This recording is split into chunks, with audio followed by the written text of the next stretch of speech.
Hello, welcome. My name is Byron Scott Adams, and I want to give you all a warm welcome to the 20th edition of the Los Angeles Latino International Film Festival, the LALIFF. After an incredible and challenging year, we couldn't be more excited to be back with this hybrid festival of virtual and in-person screenings with an incredible offering of films, music, art, and so much more. I am happy to be joined today by Noelia Quintero with me here and with the director of a stunning and captivating film, Papi. Papi is about an 8-year-old girl named Sonia who idolizes her father, who is a Dominican mobster, after a long departure. Her vibrant imagination flashes back memories with her life with her father and how he became the biggest dealer in the Dominican Republic after a return from New York. Hi, ¿cómo están? How are you doing? Well, we're fine. We're very excited to see the international premiere of Papi in the Los Angeles Latino Film Festival, and we are very glad, very happy to join you in this conversation. We're so excited to have you. Absolutely. And then also, Rita, if you wanted to introduce yourself as well. My name is Noelia Quintero Herencia. I'm the director and the writer of Papi. And I'm Rita, Indiana. I wrote the novel that Noelia's film is based. And on. produce an associate producer. Also, yeah, I'm an associate producer of the film. I'm a writer, I'm a novelist, and music composer from the Dominican Republic. And with that, this film is absolutely beautiful and stunning and so lived in. Se sienta como un película de like, I don't know, it's absolutely just, it reminds me of just like a really classic, like, just a really classic, fully lived in film. I really was just captivated by every aspect, from the acting, the performances, the family unit, the adaptation of this film. Just really, it really feels like there was an understanding and a communication between how you wanted to present this film. And it like gave me like almost like Martin Scorsese vibes. Like there was just like it was just like really captivating, and I absolutely loved it, and I was just so drawn to the film as a whole. So thank you for creating it and making this film. I hope it was as beautiful and fun as it felt. And just to jump into it, I did kind of, with all of that, there is such a feeling and depth and kind of just like authentic feeling of the Dominican Republic.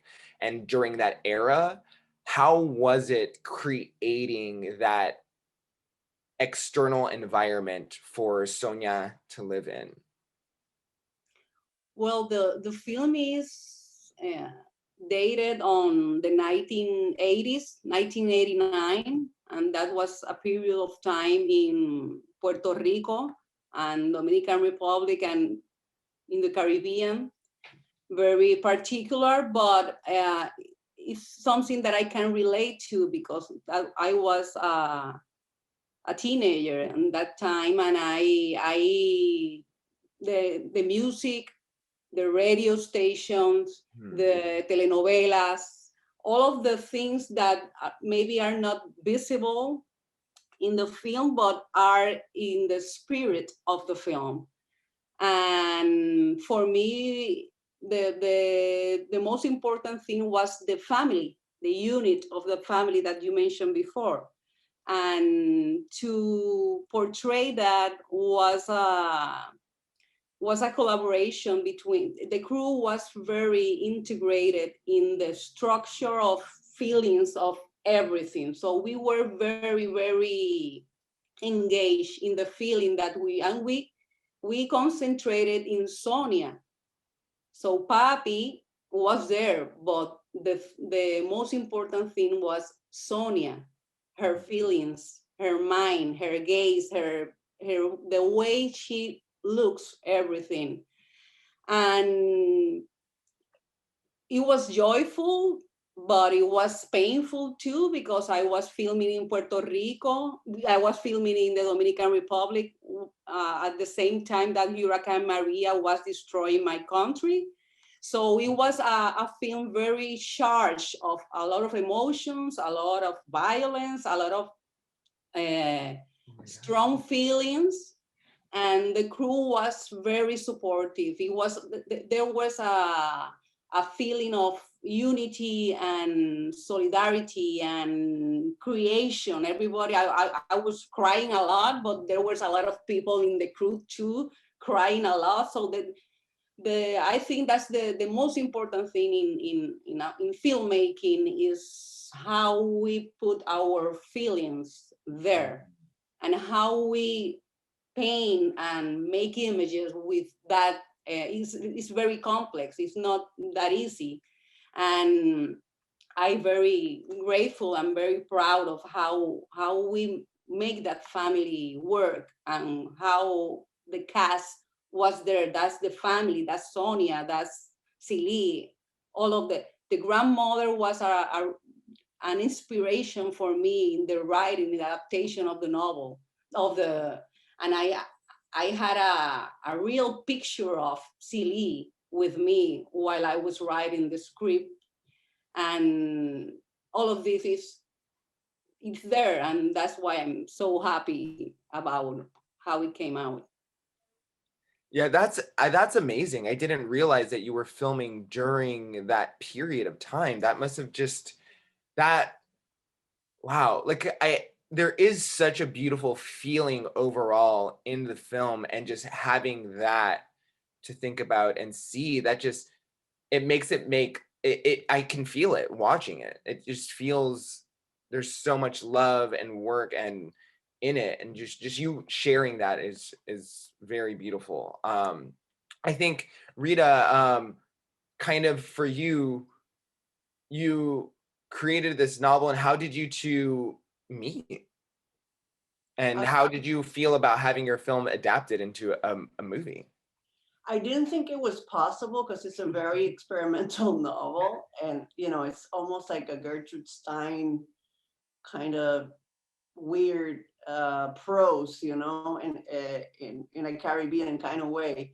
And when she told me, "Oh, I wanna adapt this novel," I was like, "How are you gonna do that?" And that was the question a lot of people did, when she was working on it. But it was the interesting thing, I think, in the end, for me, the most powerful thing is that she knows the autobiographical aspects of the novel, and she knows where the fiction, what's fiction and what's not. And there's a lot of that also, and a lot of her biography also in the film. So she mixed things from the novel and from our own experiences as queer little girls in the Caribbean in the 80s, and all this, like she said, all these popular culture references that are common to every Latin American girl who grew up in the 80s, like Noelia mentioned, the telenovela, the music, Televisa, all these Venevisión, all these like Juan Gabriel, Rocío Jurado. Yeah, so there's like an emotional connection there that speaks to a lot of people who grew up and who didn't grow up, but maybe listen to these things through their parents. And so for me, it was really weird and intense to when I went to the set. I didn't go every day because that was her space, but when I went, to me, it was really weird to see all these things coming together. The part that was the novel that was adapted, the part that was her life, the part that was my life, and other stuff that came together to make this new thing, and that for me was a really, really intense. And I was also another one of the people there that cried while the movie was being filmed. Wow. That's yeah, that's just so cool. I love seeing when writers have their books adapted and are also invested in and involved with the film and are able to show up to set and see that and just watch their work be transformed into this beautiful film. I mean, there's this thing with Sonia and the layers of surrealism that you were speaking of, and how you know it was adapted, and there's this her imagination is just absolutely fun and exciting, but also heartbreaking because you're watching her relationship with her father through her memories and flashbacks, but also you're watching her escape into these like surrealist spaces. And it was how was it like navigating that idea and between escapism and then her reflection and her flashbacks, because we never actually meet Papi, right? Like in The film, the film, like just through her memories. yes, it's only through her memories. And I was very concerned about how I can portray the childhood look, the childhood gaze, how we relate with the space, how lost are sometimes children in the structure of a family, Adult life. with adult life, with a specific social class. So we are really lost, and we are always going through a lot of pain sometimes and a lot of confusion, and we are going inside. This is about the interior world of Sonia, and I think every child has this kind of abstract and complex interior world, which is a treasure. And adulthood sometimes, since very early in our life, I think we adulthood took that treasure and silence the spontaneity and the surrealism.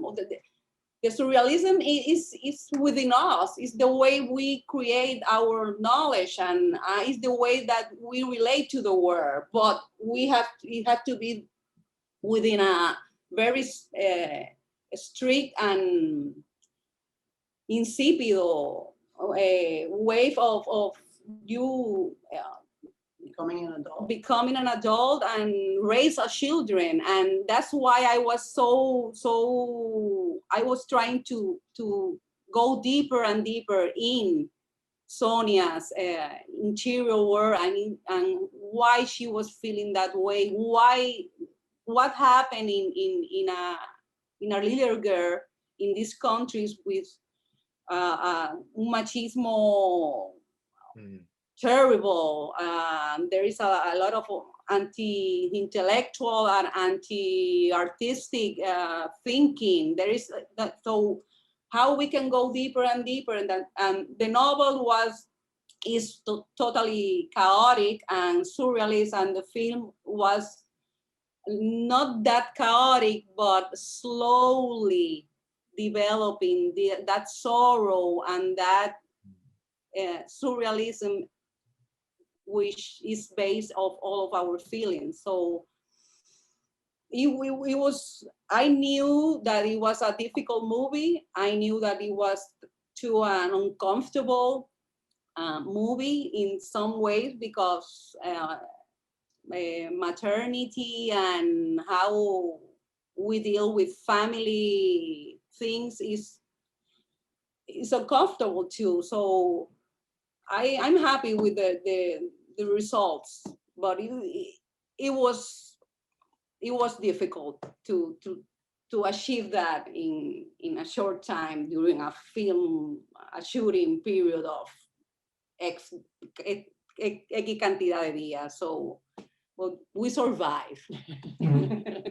I mean, it's como dije earlier, like it's beautiful and not like it's again hearing you say all these things in terms of the process and how it was. It just comes off like la familia en la película. They're just so it's just so real and authentic and lived in. It reminds me of like my own family also, you know, my family's from Central America, from El Salvador, and they're like the grandma reminds me of my aunt who lives in El Salvador, who like when I see her, like she's always coming in, getting, you know, and just like praying and shooting off the demonic spirit. I'm always just like, I'm like, yeah, what are you doing? You know? But you know, everybody's just like, let her do her thing. And I'm like, okay.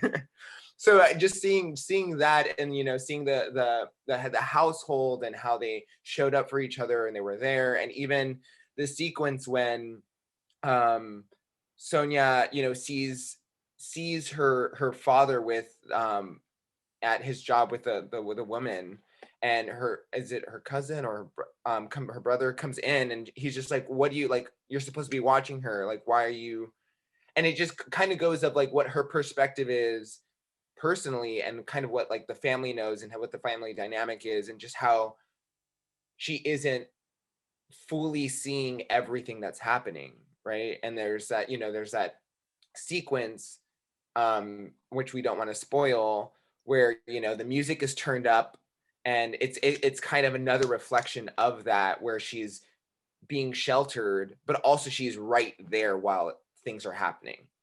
um and how was it playing with, you know, kind of showcasing her imagination, her flashbacks, and the film, and navigating kind of that directorially, and figuring that out, how that's going to look like. um how was it kind of constructing these different levels of the film for you? I I knew that the structure of the film was complicated because of the flashbacks, the memories, their hallucinations, Yeah. and I think that I took the adaptation is from chapter 4 from the novel. It's really it's like a concentration of chapter 4, which is the chapter in the novel that Sonia stays waiting her papi to take her to the beach. So that And he never shows and up. he never shows up, and she se pudre esperando. Rots. She rots waiting that papi para ir para la playa. Then that I took that chapter, that waiting, because time in a child is hell. So that waiting, that is when you are driving your kids to a place, how long, how much is that waiting, that desperation, that anxiety.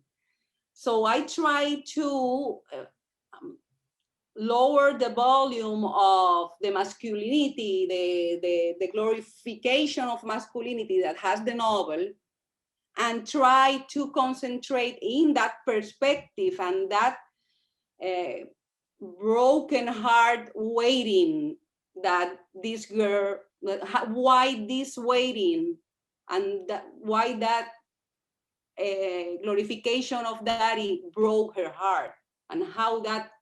So those I make the structure based on that rupture.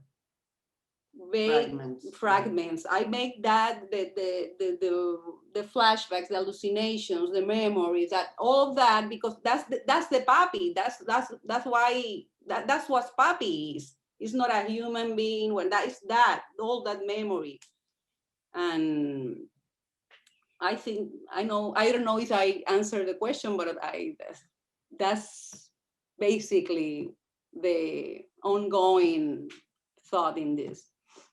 Wow, no, that's thank you for sharing that and breaking that down. That's so beautiful. Thank you again for, you know, writing this book that was adapted into this amazing film.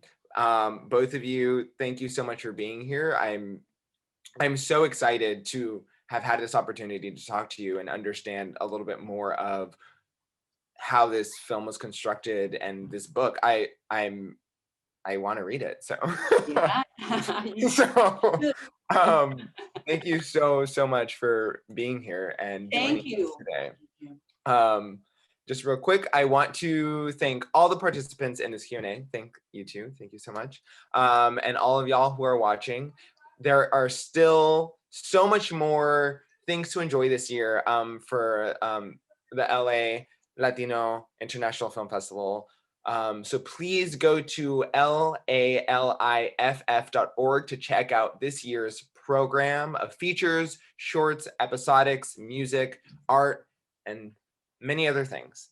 So thank you so much. There's also our social media, Instagram, all the different things. See you all as soon as possible. Thank you so much. Gracias por estar aquí con nosotros. Gracias. See you. Take care, y'all.